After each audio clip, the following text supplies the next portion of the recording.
Good morning to all of you and welcome to all of you in OCIS PCS channel. कैसे हैं आप लोग? Hope से सभी अच्छे होंगे, पढ़ाई भी काफ़ी बेहतर चल रही होगी।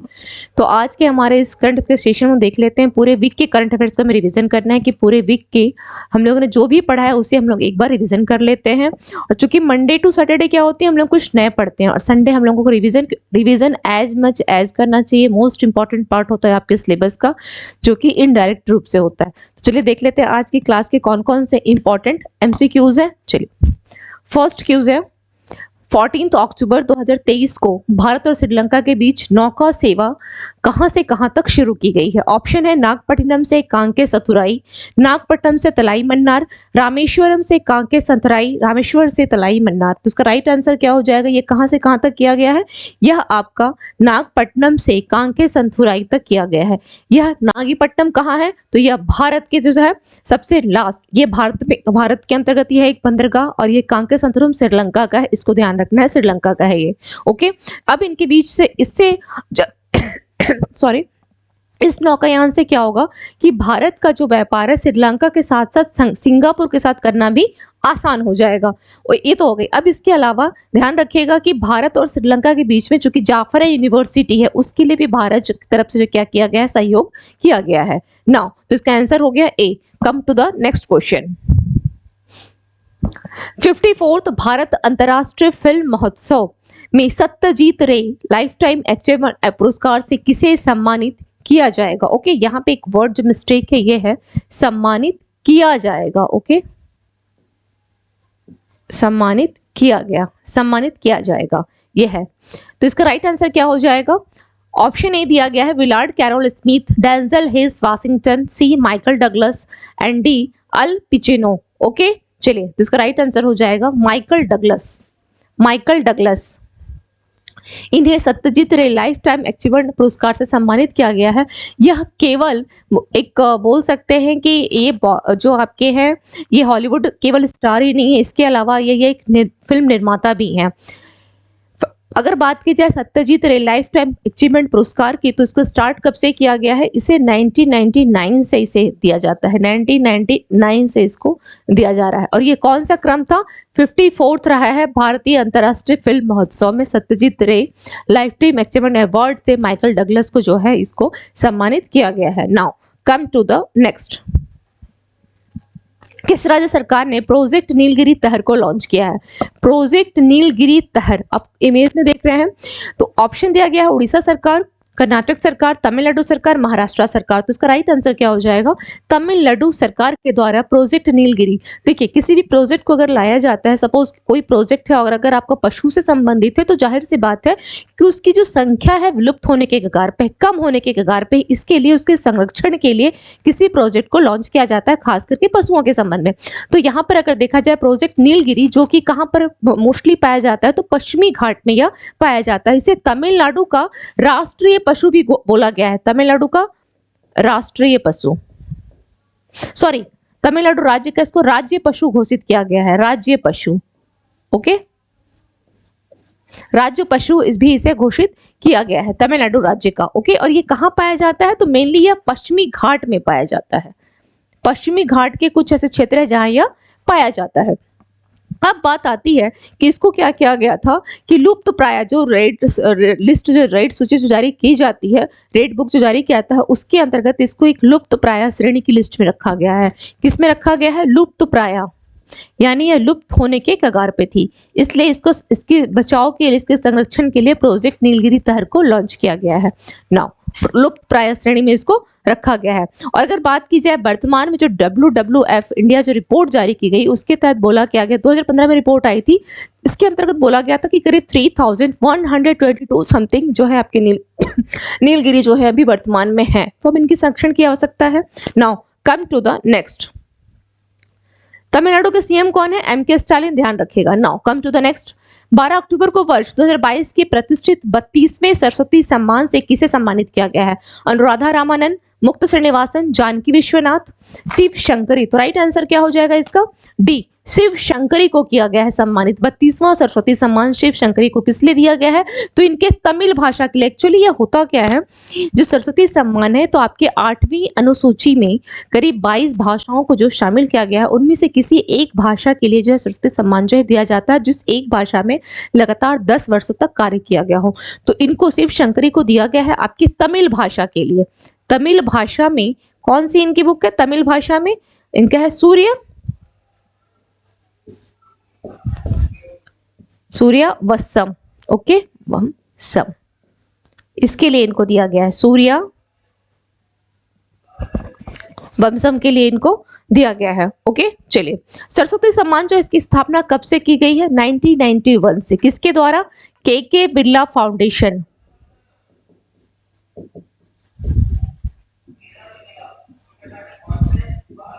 के बिरला फाउंडेशन द्वारा जो है सरस्वती सम्मान जो है यह प्रत्येक वर्ष दिया जाता है। Okay, now come to the next.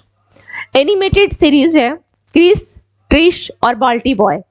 Bharat है हम का ट्रेलर किसने लॉन्च किया? अनुराग ठाकुर, अमित शाह, राजनाथ सिंह, नरेंद्र मोदी। तो किसके द्वारा इसको लॉन्च किया गया है? यह लॉन्च किया गया है तो अनुराग ठाकुर के द्वारा। ओके, अनुराग ठाकुर जो कि आपके सूचना एवं प्रसारण मंत्रालय के मंत्री अनुराग ठाकुर, इनके द्वारा यह एक क्या है, एनिमेटेड सीरीज है, जो कि आपकी टोटल एपिसोड इसकी कितनी है? टोटल इसकी 52 एपिसोड्स है। ओके, और प्रत्येक जो एपिसोड्स है वो आपका कितना है? 11 मिनट के एपिसोड सही है। ओके, 11 मिनट का एपिसोड है। अब इसके अंतर्गत क्या बताया गया है? तो जो सीरीज है क्रिश, ट्रिश और बाल्टी बॉय, भारत है हम। भारत में जो आपकी स्वाधीनता जो आंदोलन हुआ है, इस राष्ट्रीय आंदोलन के तहत अनेक ऐसे नाम हैं जिसके बारे में हमें जानकारी नहीं है।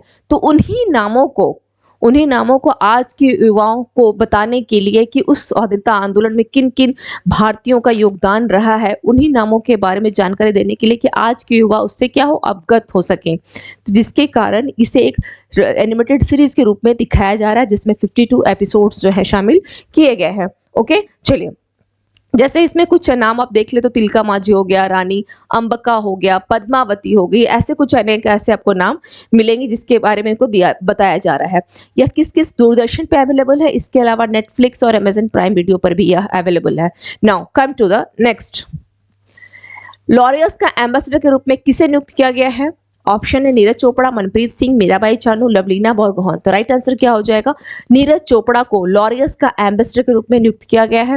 नीरज चोपड़ा जो कि क्या है, यह एक भाला फेंक खिलाड़ी है। नीरज चोपड़ा क्या है? भाला फेंक खिलाड़ी, जिन्होंने अभी एशियन गेम्स जो हुई थी, भाला फेंक खिलाड़ी Asian games 19th Asian games में इन्होंने कितना, तो इन्होंने 88.8 मीटर थ्रो के साथ इन्होंने कौन सा मेडल जीता था? गोल्ड मेडल इन्होंने जीता है, गोल्ड मेडल। ओके, ये ध्यान रखिएगा, gold medal. Now come to the next. पुरालेख पर अंतरराष्ट्रीय परिषद कांग्रेस 2023 डैश पर शुरू हुई है? अबू धाबी, दुबई, सिंगापुर, नई दिल्ली। तो इसका राइट आंसर क्या हो जाएगा? यह अबू धाबी।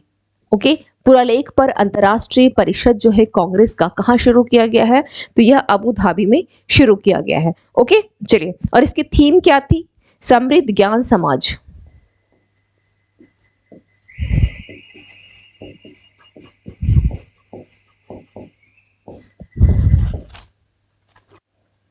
इसकी थीम रही है। इसके अध्यक्ष कौन है? डॉक्टर अब्दुल्ला। बस इतना ध्यान रखिएगा, डॉक्टर अब्दुल्ला जो है, अब्दुल्ला अल राइसी इसके अध्यक्ष हैं, doctor Abdullah.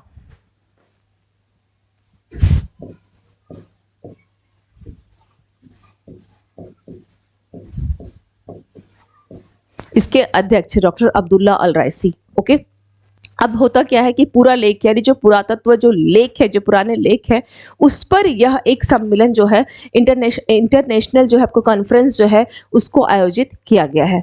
Now come to the next. 13 अक्टूबर 2023 को केंद्रीय मत्स्य पालन मंत्री पुरुषोत्तम रूपाला ने चेन्नई से सागर परिक्रमा के किस चरण की शुरुआत की है? 8वें, 9वें, 10वें, 11वें? तो ध्यान रखिएगा यह आपका 10वां चरण था। तो पहला चरण का शुरुआत कब हुआ है? तो पहला चरण जो शुरुआत हुआ है, पहला चरण का कब किया गया है? पहला चरण 5 मार्च 2022। ओके, बात की जाए अगर 9वें चरण की तो कब किया गया है? 9 अक्टूबर 2023। और ये कहां से शुरू की गई है? 9वां चरण जो है कहां से शुरुआत किया गया है 9वां चरण का? चेन्नई, तमिलनाडु से। ओके, चेन्नई, तमिलनाडु। एक मिनट, इस क्वेश्चन में शायद यहां कुछ मिस्टेक हो गया।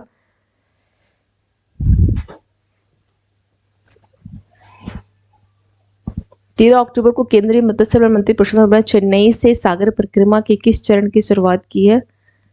ओके, ये 10वां चरण था। ठीक है, ये 10वां चरण है, यह 10वां चरण है, इसको आप स्किप कर दें। ओके, 10वें, बस पहला चरण और 10वें चरण को ध्यान रखें। ठीक है, चेन्नई से सागर परिक्रमा किस चरण की शुरुआत की गई है? 10वें चरण की शुरुआत की गई है। इसके अलावा यहाँ पर ये याद रखना है कि ये जो है 9 तटीय राज्यों को कवर कर रहा है। 9 तटीय राज्यों को ये सागर परिक्रमा जो है कवर करेगा। तो कौन कौन से हो गए आपके?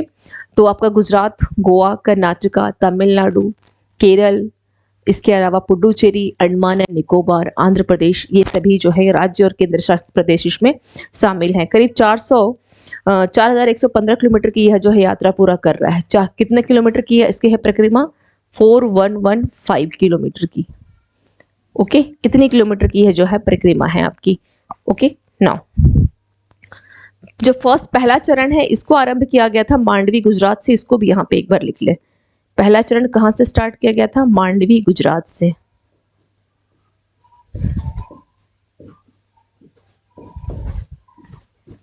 ठीक है, now come to the next. सरकार ने अक्टूबर 2023 में निम्नलिखित में से किस कंपनी को नवरत्न का दर्जा दिया? IRCON international, Bharat earth moves limited और कोचिन शिपयार्ड, भारत पर्यटन विकास निगम, भारतीय पर्यटन विकास निगम और भारतीय रेलवे खान पान और पर्यटन निगम। इसके अलावा एंट्रिक्स कॉरपोरेशन और Indian railway catering and tourism corporation, IRCON international और राइट्स। तो इसका राइट आंसर क्या हो जाएगा?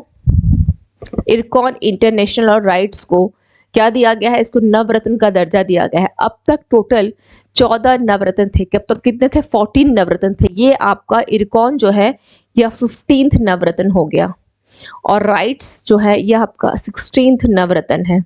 और इसकी स्थापना कब की गई है राइट्स की? 1974 में। और इरकॉन की स्थापना कब की गई है? 1976 में। आपको ये अब ध्यान रखना है। Got my point? Any doubt in this? Now come to the next. भारतीय रिजर्व बैंक ने नियामक दिशा निर्देशों का पालन करने में विफल रहने पर किस पेमेंट बैंक पर 5.39 करोड़ रुपए का जुर्माना लगाया है? India post payments bank, Fino post payments bank, Airtel post payments bank, Paytm payments bank. तो इसका राइट आंसर क्या हो जाएगा? इंडिया पोस्ट पेमेंट्स बैंक पे आरबीआई के द्वारा जो है इतने करोड़ रुपए का जुर्माना लगाया गया है। Now come to the next question. K S Sachchidananda Murthy का 68 वर्ष की आयु में निधन हो गया है। वह एक डैश थे, पत्रकार, अभिनेता, राजनीतिज्ञ, हास्य अभिनेता। तो ये कौन थे? यह एक पत्रकार रह चुके हैं के एस सच्चिदानंद मूर्ति। एक्चुअली आप सुने होंगे द वीक, इसके अलावा मलयालम पत्रिका एक मनोरमा, इसके भी यह दैनिक संपादक रह चुके हैं doctor S Sachchidananda Murthy. Clear? Now come to the next question. FIDE विश्व जूनियर रैपिड शतरंज चैंपियनशिप 2023 किसने जीता है? Raunak Sadhwani, Robert Pilipossian, Konstantin Peyrer, Tobias Kolle. तो उसका राइट आंसर क्या हो जाएगा? किसने जीता है? रौनक साधवानी ने। ये कहाँ के हैं? महाराष्ट्र के हैं। महाराष्ट्र के नागपुर के रहने वाले हैं। महाराष्ट्र के नागपुर के। और इनकी एज कितनी है? ओनली 17 ईयर्स के हैं ये, 17 ईयर्स के। और इन्होंने अंडर 20 में इन्होंने क्या किया है? चैंपियनशिप को जीता है। इतनी छोटी सी एज में कितनी बड़ी इनकी उपलब्धि रही है। Okay, now come to the next. विश्व छात्र दिवस 15 अक्टूबर को निम्नलिखित में से किसकी जयंती मनाने के लिए मनाया जाता है? जवाहरलाल नेहरू, सर्वपल्ली राधाकृष्णन, एपीजे अब्दुल कलाम, राजेंद्र प्रसाद। तो इसका राइट आंसर क्या हो जाएगा? एपीजे अब्दुल कलाम। विश्व छात्र दिवस 15 अक्टूबर को एपीजे अब्दुल कलाम का उस दिन बर्थडे डेट जो है वो जयंती मनाई जाती है। इनका जन्म कब हुआ था? 15 अक्टूबर 1931 को। इनको किस नाम से जाना जाता है? भारत का मिसाइल मैन के नाम से इनको जाना जाता है। इनका जन्म हुआ कहाँ था? पब्बन द्वीप, तमिलनाडु के रामेश्वरम में। ओके, कहाँ हुआ था? तमिलनाडु के रामेश्वरम में इनका जन्म हुआ था, ये भी ध्यान रखिएगा। तमिलनाडु के रामेश्वरम में इनका जन्म हुआ था। ओके, चलिए। और ये कब से कब तक, ये जो है भारत के राष्ट्रपति कब से कब तक थे? इनका क्रम रहा है राष्ट्रपति के रूप में, ये 11वें राष्ट्रपति थे। 11वें राष्ट्रपति कब से कब तक थे? 2002 से लेकर 2007 तक। चलिए, अक्टूबर में अंतर्राष्ट्रीय ओलंपिक समिति ने किस देश की ओलंपिक समिति को निलंबित कर दिया है? रूस, इजराइल, चीन, अफगानिस्तान। अफगानिस्तान। ओके, तो इसका राइट आंसर क्या हो जाएगा? रूस को निलंबित कर दिया है। क्यों कर दिया है? ताकि जो रूस और यूक्रेन का मुद्दा था, यूक्रेन को इसने क्या किया है? काफी परेशान कर दिया है, इसलिए इसको आईओसी से निलंबित कर दिया गया। और ऐसा पहली बार नहीं हुआ है जो रूस को किया गया, इससे पहले भी इसको निलंबित किया जा चुका है। ओके, तो ध्यान रखिएगा, रूस को अंतर्राष्ट्रीय ओलंपिक समिति, अंतरराष्ट्रीय ओलंपिक समिति यानी ये हो जाएगा आईओसी, जिसके अध्यक्ष हैं थॉमस बाख। और इसकी स्थापना कब की गई थी? इस ओलंपिक समिति की 1894 में इसकी स्थापना की गई थी। ओके, 1894 में इसकी स्थापना की गई थी। हेडक्वार्टर कहाँ है इसका? स्विट्जरलैंड है। तो रूस के दो को इसने क्या किया? निलंबित कर दिया है। Now come to the next. Doctor Mansukh Mandaviya, जो कि आपके स्वास्थ्य मंत्री हैं, ने डैश में नागालैंड के पहले मेडिकल कॉलेज का उद्घाटन किया है। ऑप्शन है शिलोंग, जोवाई, मैरंग, कोहिमा। तो इसका राइट आंसर क्या हो जाएगा? कहाँ किया है इन्होंने? नागालैंड के कोहिमा में इन्होंने नागालैंड का पहला है यह मेडिकल कॉलेज, ओके, जिसका उद्घाटन किया गया है। इसके अलावा अगर बोला जाए कि यहाँ पर केवल मेडिकल कॉलेज, यानी केवल इसमें मेडिकल की ही पढ़ाई नहीं होगी, इसके साथ साथ जो है यहाँ पर अनुसंधान भी किया जाएगा। ओके, अनुसंधान भी किया जाएगा। तो किसके द्वारा इसको उद्घाटन किया गया है? डॉक्टर मनसुख मंडाविया के द्वारा। चलिए नेक्स्ट देख लेते हैं। किस दिन को राष्ट्रीय अंतरिक्ष दिवस जो है घोषित किया गया है? 22 अप्रैल, 24 सितंबर, 23 अगस्त, 22 जुलाई। तो उसका राइट आंसर क्या हो जाएगा? 23 अगस्त राष्ट्रीय अंतरिक्ष दिवस जो है इसे घोषित किया गया है। अब बात यहाँ समझना है कि इसे राष्ट्रीय अंतरिक्ष दिवस जो है क्यों घोषित किया गया है। चंद्रयान 3 के बारे में आप लोग सबने सुना, इसको लॉन्च किया गया था 14 जुलाई 2023 को। और इसकी जब लॉन्च की गई 14 जुलाई को, चंद्रमा पर कब ये पहुंचा? तो ये चंद्रमा पे सॉफ्ट लैंडिंग करने वाला भारत जो है चौथा देश बन गया, और चंद्रमा के साउथ पोल पर पहुंचने वाला ये पहला देश था। तो जब इसने सॉफ्ट लैंडिंग जिस तारीख को किया है 23 अगस्त को, इसलिए 23 अगस्त को ही क्या मनाया जाता है? राष्ट्रीय अंतरिक्ष दिवस के रूप में इसको घोषित किया गया है। Got my point? चंद्रयान 3 की सक्सेसफुल, इसको ध्यान रखिएगा। Now come to the next. हाल ही में किस देश के लोगों ने मूल निवासियों को संवैधानिक मान्यता देने के जनमत संग्रह को अस्वीकार कर दिया? ऑप्शन है फ्रांस, ऑस्ट्रेलिया, कनाडा, इटली। तो इसका राइट आंसर क्या हो जाएगा? ऑस्ट्रेलिया। क्यों हो जाएगा ऑस्ट्रेलिया? क्यों होगा? क्योंकि ऑस्ट्रेलिया जो है आपका एक ऐसा राष्ट्रमंडल देश है जिसने कभी भी अपने मूल निवासियों के साथ किसी प्रकार का संधि नहीं किया है अभी तक। जबकि ऑस्ट्रेलिया में मूल निवासियों को जो संख्या है, वहाँ की जो जितनी पॉपुलेशन उसका 3.8% है। 65,000 वर्षों से ये मूल निवासी वहाँ रह रहे हैं, इसके बावजूद भी उनको न स्वास्थ्य की सुविधा दी गई है न आवास की। मतलब ये दोनों अधिकार से अभी तक वो वंचित है। इसलिए वो क्या चाह रहे थे कि हमें ये अधिकार मिल सके, हमें संविधानिक दर्जा मिल सके हम लोगों को यहाँ पर। लेकिन वहां पर क्या कर दिया गया? राष्ट्रीय जनमत संग्रह जो है पहली बार करवाया गया, और जो कि विरोध में अस्वीकार हो गया। यानी उनके मूल निवासियों को किसी भी प्रकार का कोई संवैधानिक अधिकार जो है वो मान्यता नहीं दी जाएगी। Okay, now come to the next. New Delhi में किस विभाग ने राष्ट्रीय बौद्धिक संपदा पुरस्कार प्रदान किए हैं? ऑप्शन है प्रशासनिक सुधार और लोक शिकायत विभाग, उद्योग और आंतरिक व्यापार संवर्धन विभाग, आर्थिक मामलों का विभाग, विनिवेश विभाग। तो उसका राइट आंसर क्या हो जाएगा? उद्योग और आंतरिक व्यापार संवर्धन विभाग, केंद्रीय वाणिज्य एवं उद्योग मंत्रालय। ओके,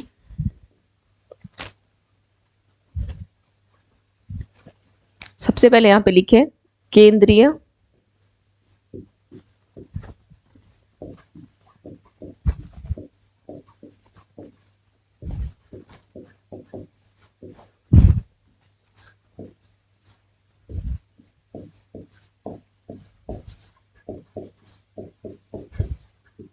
मंत्रालय।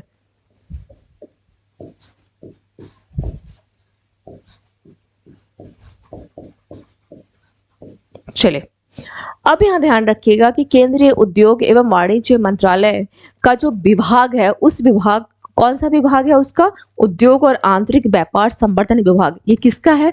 तो इसी मंत्रालय का यह विभाग है, बी, जो यहाँ पे आंसर है। तो इसके द्वारा ही राष्ट्रीय बौद्धिक संपदा पुरस्कार जो है प्रदान किया गया है।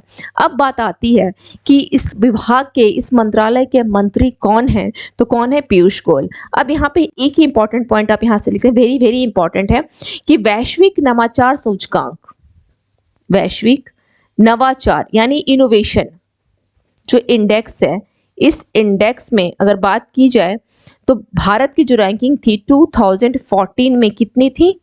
80, इस स्थान पे भारत था। ओके, इस स्थान पर भारत था। कब? 2014 में। वर्तमान में कितना है? वैश्विक नवाचार सूचकांक 2023 में भारत की रैंकिंग कितनी है?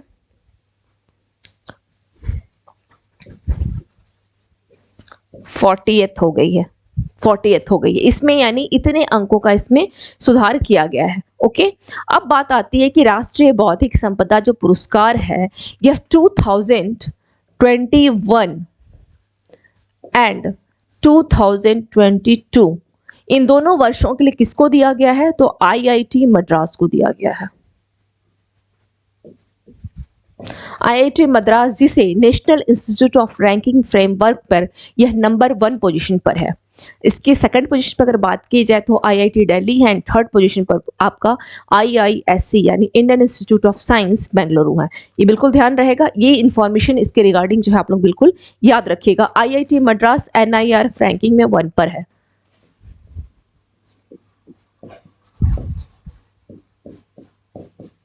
National Institute of Ranking Framework. Okay, now come to the next question. विश्व स्वास्थ्य शिखर सम्मेलन 2023 का विषय निम्नलिखित में से कौन सा है? प्राथमिक देखभाल में एनसीडी के एकीकरण को बढ़ाना, वैश्विक स्वास्थ्य कार्रवाई के लिए एक निर्णायक वर्ष, स्थायी स्वास्थ्य प्रणालियां, जलवायु परिवर्तन और स्वास्थ्य। तो इसका राइट आंसर क्या हो जाएगा? विश्व स्वास्थ्य शिखर सम्मेलन का विषय क्या रहा है? तो यह है वैश्विक स्वास्थ्य कार्रवाई के लिए एक निर्णायक वर्ष। Okay, now come to the next. 14 अक्टूबर को प्रधानमंत्री नरेंद्र मोदी ने पुष्टि की कि भारत ओलंपिक की मेजबानी के लिए बोली लगाएगा 2032, 2036, 2040 एंड 2044। तो इसका राइट आंसर क्या हो जाएगा? 2036 के लिए। मोदी जी एक्चुअली क्या किए हैं, अभी जो आईओसी की बैठक हुई थी मुंबई में, उसका इन्होंने उद्घाटन किया। ओके, उद्घाटन किया तो उन्होंने इस बात का पुष्टि की, और भारत जो है सेकंड टाइम कर रहा है, करीब 141 वर्षों, 141वां जो सेशन था यह ओलंपिक का, क्योंकि 1894 में तो स्थापित हो चुका है। इससे पहले भारत जो है 86 जो सेशन था उसका करीब 1983 में सेलिब्रेट किया गया था। उस समय भारत ने उसकी जो है उद्घाटन किया था, और अभी ये सेकंड टाइम भारत ने किया है। इसका 141 ये सेशन था जिसका मोदी जी के द्वारा उद्घाटन किया गया है। तो इसी उद्घाटन में उन्होंने क्या कहा है कि भारत जो है 2036 के ओलंपिक के लिए क्या करेगा? अपनी बोली को लगाएगा। इसके अलावा उन्होंने ये भी कहा है कि 2029 वाला जो आपका बोला जाए कि युवा ओलंपिक होगा, शायद उसमें पार्टिसिपेट के भी इनकी एक है इच्छा। तो खैर उस पर ऐसे कोई विशेष न्यूज़ नहीं है, लेकिन इसको ध्यान रखिएगा 2006 के ओलंपिक के लिए। प्रत्येक 4 वर्षों में होता है। अभी 2028 में ओलंपिक होने वाला है, जो कि आपके यूएस के लॉस एंजल्स में किया जाएगा, जिसमें जो 5 खेल जो दिए गए थे, जो प्रस्तावना दिया गया था, उसको भी पास कर दिया गया है, जिसमें क्रिकेट तो मोस्ट इंपॉर्टेंट है, क्योंकि क्रिकेट जो है 128 साल पहले यानी 1900 ईस्वी में पेरिस ओलंपिक में ही खेला गया था। उसके बाद अब ये 2028 में लॉस एंजल्स में खेला जाएगा। Now come to the next information. विश्व खाद्य दिवस 2023 का विषय क्या है? जल ही जीवन है, जल ही भोजन है, किसी को पीछे ना छोड़े, किसी को भी पीछे ना छोड़े, स्वस्थ कल के लिए अब सुरक्षित भोजन, शून्य भूख। तो इसका राइट आंसर क्या हो जाएगा? जल ही जीवन है, जल ही भोजन है, किसी को पीछे ना छोड़े। विश्व खाद्य दिवस, ओके, कब मनाया जाता है यह? 16 अक्टूबर को। कब मनाया जाता है यह? 16th अक्टूबर। Okay, now come to the next. PM Modi ने ग्लोबल मैरीटाइम इंडिया समिट के किस संस्करण का उद्घाटन किया है? दूसरा, तीसरा, चौथा, छठा। तो क्या होगा यह? तीसरे संस्करण का इन्होंने उद्घाटन किया है, तीसरा संस्करण। ओके, जो पहला संस्करण है, फर्स्ट अगर बात की जाए, ये तो तीसरा है, पहला संस्करण। ओके, इससे पहले पहला मैरीटाइम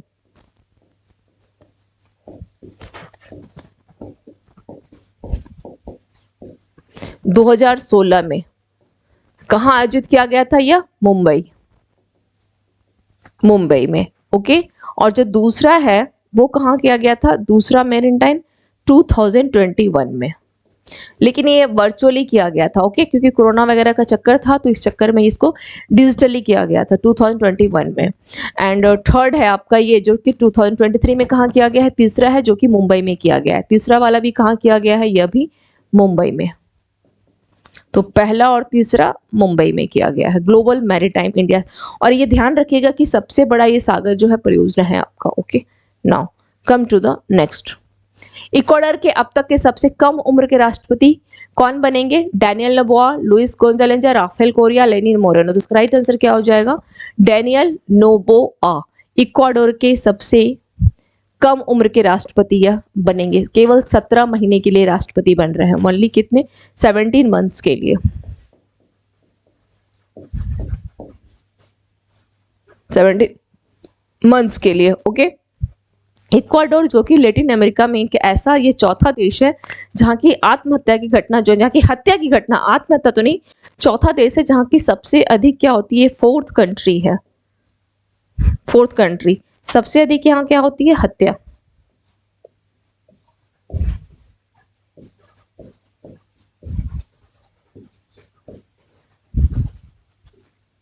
हत्या वाला देश। Now come to the next. 16 अक्टूबर 2023 को भारत ब्रिटेन 2+2 वार्ता, विदेश और रक्षा वार्ता कहाँ आयोजित की गई? नई दिल्ली, लंदन, ग्लासगो, मुंबई। तो इसका राइट आंसर क्या हो जाएगा? यह नई दिल्ली में की गई है, नई दिल्ली में। ओके, भारत +2+2 को 2+2 क्यों बोला जाता है इस वार्ता को? कि इस वार्ता में भारत की तरफ से 2 मंत्री होते हैं और जिस देश के साथ होता है वहां के 2 मंत्री होते हैं। तो भारत और ब्रिटेन का यह पहला ऐसा वार्ता था, 2+2 वार्ता, पहला वार्ता रहा है। Okay, now come to the next. EV ready India dashboard के संदर्भ में निम्नलिखित में कौन सा स्टेटमेंट सत्य है? ईवी यानी इलेक्ट्रिक व्हीकल। ओके, चलिए इसका ऑप्शन दिया गया है। फर्स्ट स्टेटमेंट है, केंद्रीय बिजली और नवीन तथा नवीनीकरण ऊर्जा मंत्री पीयूष गोयल ने ईवी रेडी इंडिया और डैशबोर्ड को लॉन्च किया है। सेकंड स्टेटमेंट है, इसे थिंक टैंक ओएमआई फाउंडेशन के नीति और उद्योग विशेषज्ञों के द्वारा विकसित किया गया था। डैशबोर्ड 2023 तक ईवी अपने और ईवी अपनाने होगा ये। ओके, अपनाने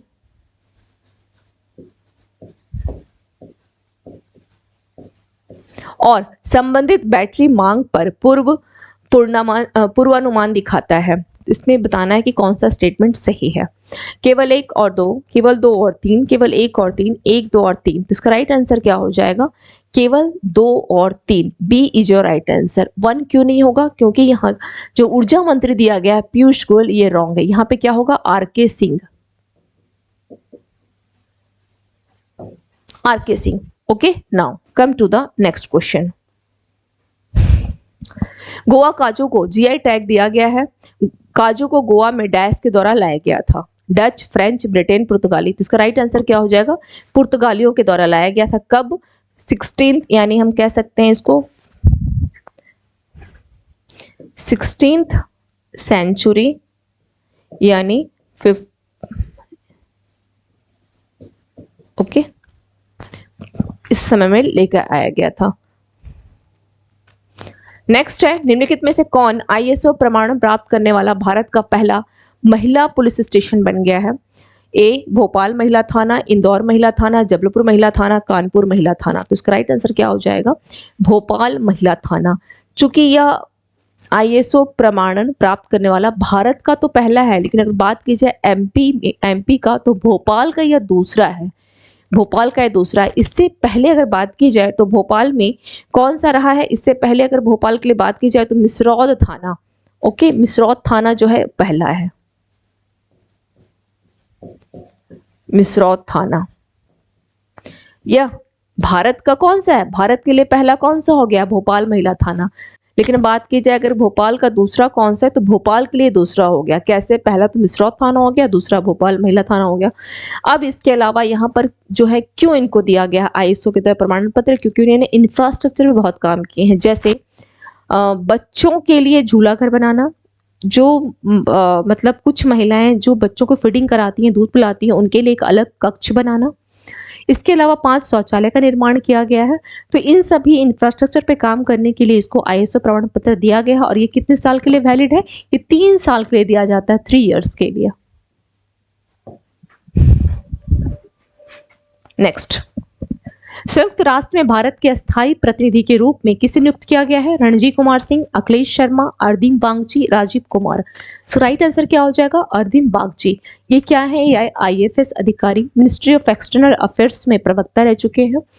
अगर बात की जाए क्रोएशिया के राजदूत और श्रीलंका के यह उच्च आयुक्त भी रह चुके हैं। ओके, तो ये सारे इंफॉर्मेशन का ध्यान रखिएगा। वर्तमान में क्या है? इनको बनाया गया है यूएन का अस्थायी प्रतिनिधि बनाया गया है। यूएन अगर बात की जाए तो इसकी स्थापना कब हुई थी? यूएन के संयुक्त राष्ट्र की स्थापना कब हुई है? 1945 में। इसके टोटल कितने सदस्य देश है? 193। और सबसे लास्ट में इसमें कौन सा देश ऐड हुआ है? South Sudan. साउथ सूडान कब आया? इसमें ऐड हुआ है 2011 में। Any doubt in this? एक चीज और ध्यान रखिएगा कि किसकी जगह ले रहे हैं, तो इंद्रमणि पांडे की जगह लेंगे। इंद्रमणि पांडे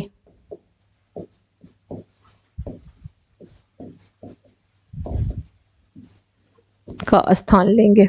ओके, ये ध्यान रखिएगा, या इंद्रमणि पांडे का स्थान लेंगे। Now come to the next. केंद्रीय मंत्री नितिन गडकरी ने किस शहर में इंडिया एसटीईएम शिखर सम्मेलन 2023 को संबोधित किया? चेन्नई, जयपुर, कानपुर, नई दिल्ली। तो इसका राइट आंसर क्या हो जाएगा? इसका राइट आंसर हो जाएगा किस शहर में इंडिया एसटीईएम, तो नई दिल्ली हो जाएगा। एक्चुअली किसके द्वारा किया गया है? नितिन गडकरी के द्वारा इंडिया एसटीईएम शिखर सम्मेलन, यानी साइंस। एसटीईएम का मतलब क्या होता है? STEM, इसका क्या मतलब है? इसका मतलब होता है साइंस,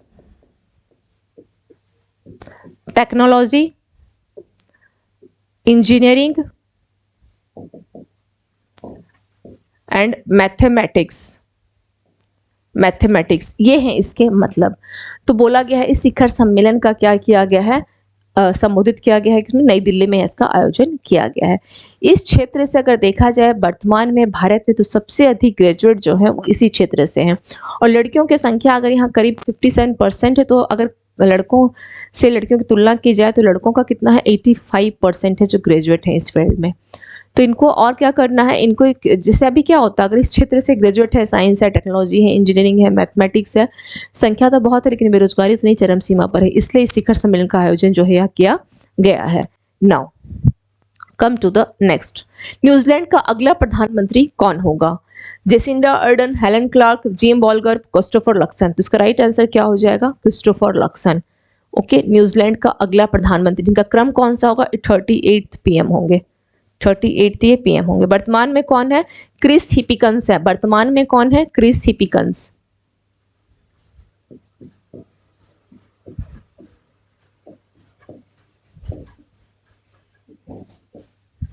वर्तमान में है। और नियुक्त किसको किया गया है? क्रिस्टोफर लक्सन को वर्तमान में ये। अच्छा, अब न्यूजीलैंड की जब बात करते हैं तो न्यूजीलैंड में एक बहुत ही इंपॉर्टेंट है कुक स्ट्रेट, जो कि न्यूजीलैंड को 2 पार्ट में डिवाइड कर देती है। एक होता है इसका उत्तरी द्वीप हो जाता है और दूसरा दक्षिणी द्वीप। और दक्षिणी द्वीप में ही आपका सबसे ऊंची चोटी जो है माउंट कुक यहाँ पर ही स्थित है, mount cook. Okay.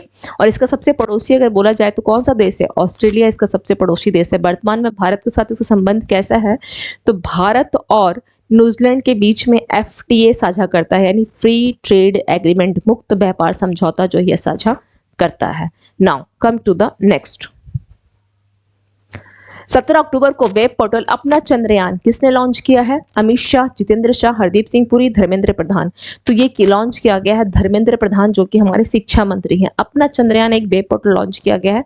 Actually Chandrayaan जो सक्सेस हुआ है ना, उसके लिए इसको किया गया है ताकि स्कूल एजुकेशन में भी इस तरह के लेसन्स को जो है कुछ करीब 10 टॉपिक वगैरह जो लेसन जो है चंद्रयान को लेकर के शामिल किया जाए, बच्चों को प्रमोट किया जाए। इसके लिए अपना एक चंद्रयान जो पोर्टल को लॉन्च किया गया है। Now come to the next. सरकार डैश के लिए स्वचालित अस्थायी शैक्षणिक खाता रजिस्ट्री लागू करने की योजना बना रही है। ओके, यह अस्थायी है, अस्थायी शैक्षणिक। ओके, तो ऑप्शन दिया गया है छात्र, किसान, डॉक्टर और शिक्षकों के लिए। तो किसके लिए कर रही है कि छात्रों के लिए। वन नेशन वन आईडी, कहने का मतलब यह है कि यह जो योजना है इसका मतलब क्या है? एक नेशन होगा और एक आईडी होगी। One nation one ID.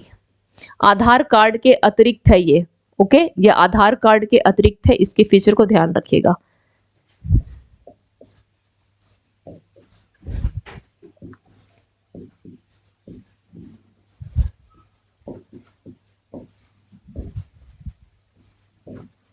चलिए नेक्स्ट पे आते हैं। निम्नलिखित में से कौन सा कथन सही है? सुप्रीम कोर्ट ने भारत में समलैंगिक विवाह को वैध कर दिया। दूसरा है 3:2 के फैसले में सुप्रीम कोर्ट ने कहा कि समलैंगिक जोड़ों के लिए गोद लेने का कोई अधिकार नहीं है। सही कोड चुने, केवल एक, केवल दो, एक और दो, दोनों, इनमें से कोई भी नहीं। तो इसका राइट आंसर क्या हो जाएगा? केवल दो, केवल ये सही है।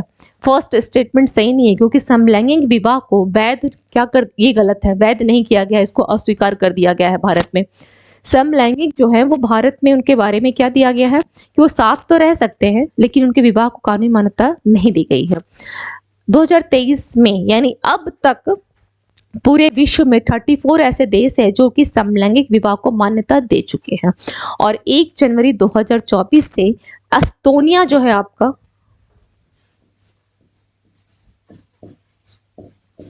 ये 35वां देश होगा जो क्या करेगा? समलैंगिक विवाह को मान्यता देने वाला। 35वां देश समलैंगिक विवाह को मान्यता देने वाला, ये ध्यान रखना है। Now come to the next. GITEX global 2023 5 दिवसीय क्या है? ये तकनीकी उत्सव है, टेक्नोलॉजी का फेस्टिवल है। किस स्थान पर शुरू होगा? Dubai, Singapore, New York, Paris. तो इसका राइट आंसर क्या हो जाएगा? यह दुबई में शुरू होगा, दुबई में। ओके, चलिए, यह कहाँ शुरू हो रहा है? दुबई में। और गिटेक्स जो ग्लोबल है इसकी स्थापना कब की गई थी? 1981 में। ओके, 1981 में। Now come to the next. वैश्विक पेंशन सूचकांक 2023 में 47 देशों में से भारत की रैंक जो है घटकर कितनी हो गई है? ऑप्शन है 42वीं, 43वीं, 44वीं, 45वीं। तो राइट आंसर क्या हो जाएगा? 45th। इसके साथ ही इसके स्कोर को ध्यान रखिएगा, 45.9। तो ये तो बात हो गई भारत की। यहाँ पे टॉप पे कौन सा है? टॉप पर है आपका नीदरलैंड,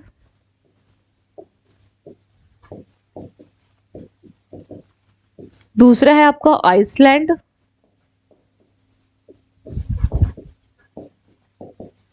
एंड थर्ड पर है ये आपका डेनमार्क।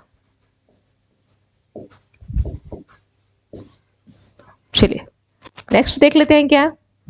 अंतर्राष्ट्रीय गरीबी उन्मूलन दिवस 2023 का विषय क्या है? सभ्य कार्य और सामाजिक सुरक्षा, सभी के लिए व्यवहार में गरिमा लाना, व्यवहार में सभी के लिए सम्मान, एक साथ आगे बढ़ना, निरंतर गरीबी को समाप्त करना, सभी लोगों और हमारे ग्रह का सम्मान करना, गरीबी समाप्त करने के लिए बच्चों, उनके परिवारों और समुदाय को सशक्त बनाने के लिए मिलकर कार्य करना। तो इसका राइट आंसर क्या हो जाएगा? Option A is your right answer, option A. Come to the next question. निम्नलिखित में से कौन सा कथन सही है? ऑप्शन 1, 15 अक्टूबर को आंध्र प्रदेश की चामुंडी हिल्स में 10 दिवसीय मैसूरू दशहरा उत्सव शुरू हुआ। इस वर्ष लोकप्रिय संगीत निर्देशक हंसलेखा ने इस कार्यक्रम का औपचारिक उद्घाटन किया। कौन सा सही है ये बताना है। केवल एक, केवल दो, सी एक और दो, दोनों, न तो एक और ना ही दो। इसमें केवल दो सही है। ये सही नहीं है क्योंकि ये आंध्र प्रदेश नहीं होगा, यह क्या होगा? कर्नाटक होगा। Come to the next question. किस राज्य सरकार ने राज्य को पूरी तरह से नशा मुक्त बनाने के लिए होप इनिशिएटिव शुरू किया है? हरियाणा सरकार, हिमाचल प्रदेश सरकार, राजस्थान सरकार, पंजाब सरकार। तो इसका राइट आंसर क्या हो जाएगा? पंजाब सरकार के द्वारा शुरू किया गया होप इनिशिएटिव, ताकि नशा मुक्त उसको बनाने के लिए। चलिए, यूपी सरकार के द्वारा 27 से 29 अक्टूबर तक 3 दिवसीय श्री अन्न महोत्सव और राज्य स्तरीय बाजरा कार्यशाला का आयोजन किया गया। कहाँ किया गया है? प्रयागराज, लखनऊ, वाराणसी, कानपुर। कहाँ किया गया है? यह लखनऊ में किया गया है। ओके, लखनऊ में किया गया है। बाजरा इस साल यूएन के द्वारा इंटरनेशनल मिलेट ईयर यानी 2023 को अंतर्राष्ट्रीय बाजरा वर्ष घोषित किया गया है। बाजरा का सबसे अधिक प्रोडक्शन भारत में राजस्थान में होता है। ग्लोबली अगर बात की जाए तो भारत में सबसे अधिक जो है प्रोडक्शन होता है। इसके अलावा यह जो फेस्टिवल आयोजन किया जा रहा है, इसका उद्देश्य है कि बाजरा का अधिक से अधिक उत्पादन को और बढ़ाना, बाजरा का प्रोडक्शन और अच्छा करना। और इसके तहत यूपी के जैसे कि वेस्टर्न यूपी हो गया, तो 27 तारीख को 3 दिवसीय इस प्रोग्राम में वेस्टर्न यूपी, ईस्टर्न यूपी और मिडिल यूपी से किसानों को क्या किया जाएगा? एक दिन वेस्टर्न यूपी के किसान आएंगे, उनको इसमें सम्मानित किया जाएगा बाजरा के अच्छे कार्यों के लिए। ठीक है, बाजरा के उत्पादन में जो इन्होंने अच्छे कार्य किए हैं उसके लिए इनको किसानों को क्या सम्मानित भी किया जाएगा। तो 3 अलग अलग दिन 3 क्षेत्रों से, यानी ईस्टर्न यूपी से एक दिन वेस्टर्न यूपी से एक दिन मिडिल यूपी से किसानों को बुलाया जाएगा। Now come to the next. Orissa का राज्यपाल किससे नियुक्त किया गया है? ऑप्शन है रघुवर दास, प्रोफेसर गणेशी लाल, इंद्रसेना रेड्डी नल्लू, आनंदीबेन पटेल। इसका राइट आंसर क्या हो जाएगा? रघुवर दास को नियुक्त किया गया है। किसके स्थान पर? गणेशी लाल के स्थान पर। ओके, इनके बाद इनको बुलाया गया। इंद्रसेना रेड्डी नल्लू कहाँ के? त्रिपुरा, त्रिपुरा का राज्यपाल। एंड आनंदीबेन पटेल यूपी की राज्यपाल। ओके, आनंदीबेन पटेल यूपी की राज्यपाल। Now come to the next. राष्ट्रपति द्रौपदी मुर्मू ने पटना में बिहार कृषि रोड मैप का कौन सा संस्करण लॉन्च किया है? दूसरा, तीसरा, चौथा, पांचवा। तो इसका राइट आंसर क्या हो जाएगा? चौथा है यह चौथा संस्करण है। तीसरा संस्करण कब किया गया है? 2017 में। दूसरा कब किया गया है? 2012 में। और पहला कृषि रोड मैप 2008 में। इसको याद रखिएगा, बहुत इंपॉर्टेंट है ये। Okay, now come to the next. सरकार ने किस स्थान पर Khelo India state centre of excellence की स्थापना को मंजूरी दी है? लद्दाख, पंजाब, जम्मू कश्मीर, हिमाचल प्रदेश। राइट आंसर क्या हो जाएगा? लद्दाख के लेह में दिया गया है, जिसके अंतर्गत एथलेटिक्स हो गया, आपका एथलेटिक्स हो गया, या आप बोल सकते हैं कि मुक्केबाजी हो गई, तीरंदाजी हो गई, इन सबको बढ़ावा दिया जाएगा। ओके, अब लद्दाख की अगर बात की जाए तो वर्तमान में लद्दाख और जम्मू कश्मीर दोनों के दोनों क्या है? यूटीज हैं, केंद्र शासित प्रदेश हैं, जिनको जम्मू कश्मीर प्रदेश पुनर्गठन अधिनियम 2019 के तहत इन दोनों को यूटीज बनाया गया था। कब बनाया गया था? 31 इन दोनों को, लद्दाख को और जम्मू को 31 अक्टूबर 2019 में इनको बनाया गया है। Now come to the next. कौन सा देश गाजा में मानवीय सहायता पहुंचाने के लिए सीमा खोलने पर सहमत हुआ है? सीरिया, मिस्र, जॉर्डन, लेबनान। तो इसका राइट आंसर क्या हो जाएगा? मिस्र हो जाएगा, मिस्र। Okay, now come to the next. Bharat का पहला तिलापिया पार्वो वायरस किस राज्य में पाया गया है? तमिलनाडु, केरल, कर्नाटका, आंध्र प्रदेश। तो ये कहाँ पाया गया है? तमिलनाडु में पाया गया है। भारत का पहला कहाँ से आया है? मोजाम्बिक से यह आया 1950 के दशक में। और ये मीठे पानी की जो मछली है ना, उसी की एक प्रजाति है तिलापाया, जिसका कि सबसे अधिक कहाँ पे? आंध्र प्रदेश और केरला में यह पाया जाता है। Now next question. भारत ने डैश तक अंतरिक्ष छात्रों को चंद्रमा पर भेजने का लक्ष्य रखा है? 2035, 2040, 2045, 2050। तो राइट आंसर 2040 हो जाएगा। और यह अंतरिक्ष स्टेशन स्थापित करने का लक्ष्य है। अंतरिक्ष स्टेशन स्थापित करने का लक्ष्य रखा गया है 2035 तक। ओके, और अभी क्या है? गगनयान मिशन के भी क्रू मॉडल को कल लॉन्च कर दिया गया है, यानी 21 अक्टूबर को। चलिए, तो ये हो गए आज की क्लास के जो इंपॉर्टेंट क्वेश्चंस थे, जितने भी रिवीजन के मैंने करवा दिए। कोई डाउट्स हो तो आपने जरूर पूछ लीजिएगा।